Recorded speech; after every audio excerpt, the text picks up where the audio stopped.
Ayan. Andun si Mrs. Lagi na. Lone! You're in video. Okay. What a nice day. Nice day. Not too hot. It's just hot. Not too hot. There you go. That's the marina over there that we went from. The island. Ito, kabilang side. It's a big lake. It's just, I don't think we can kayak the whole lake.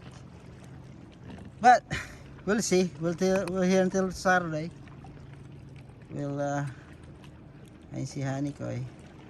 Forgot my stand though. Yan. Look at that.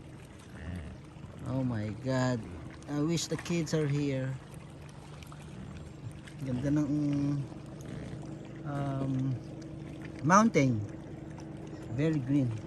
Water is so pristine, so clean. Eh, malapit ako sa edge.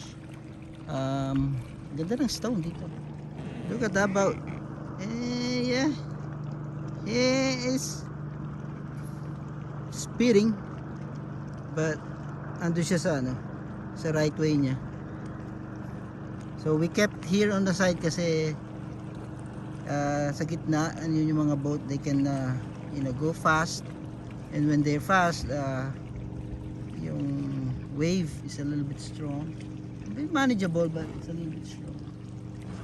So yeah, today is already, what time is it? It's 12:13. We're just gonna go on the other side, and then right there we're gonna go on the other side. Where's my wife right now?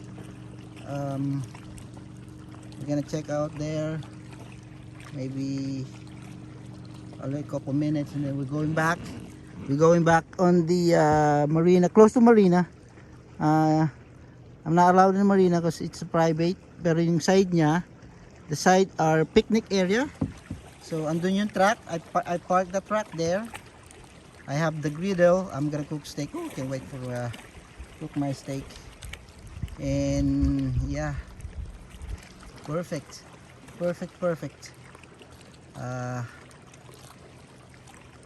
And eat lunch. After that, go kayak again. Let's go. I'll see you later.